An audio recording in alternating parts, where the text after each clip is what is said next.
other option that Boris Johnson, if the DUP isn't on board, is that Boris Johnson realises that because he now has the European Council that's the 27 other leaders have set an absolute firm deadline that something has to be agreed by the start of that European Council. It begins in 4 hours time now. So what Boris Johnson, if the DUP isn't on board, which from what Carl Dillon and Laura Kuenssberg are saying is clearly the case, that he would say, OK, well, he's going to go to Brussels, he's going to sign this agreement.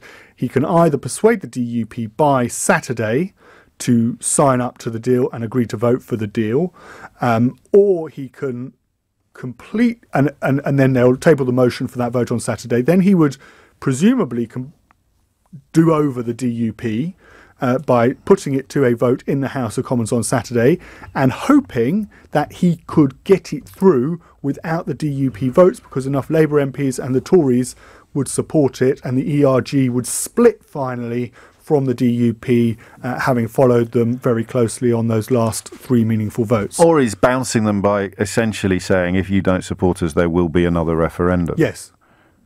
That seems to be what he's done. That's the calculation. But I mean, has he misrepresented the situation to Juncker then, do you think? Just hang on, let me get my words out. So the message seemed to be, as you said, I think rightly, he's got the votes in place before the EU sign up to it. But as it turns out, he's got the EU to sign up to it before he had the votes in place. So there is an incentive, James, and again, I was tweeting about this, there is an incentive for the European Union to say, because Boris Johnson has set this hard deadline for himself of October the 31st, there is this incentive to the European Union to say, OK, well, this is the best offer. We cannot budge on this. If you can sell it to the DUP, fine. If you can't, fine. Because if the votes aren't there in the House of Commons to get this deal through in the House of Commons, the European Union knows that presumably the votes would be there to pass a Labour-backed amendment to have a second referendum. And of course, that would take place after this summit. That vote would take place after this summit.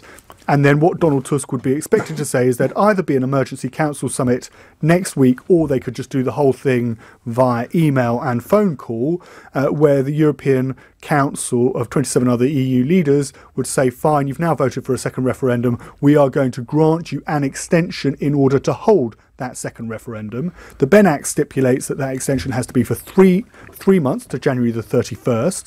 But it does allow for a much longer extension. That would, of course, be subject to MPs voting for that longer extension. It's impossible to hold a referendum of this magnitude in 3 months.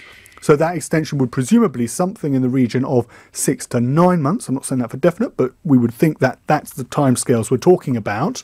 And then what would happen is the letter would go in either on Saturday. If Boris Johnson doesn't want to comply with the law, the Scottish courts would order that somebody sends it on Monday.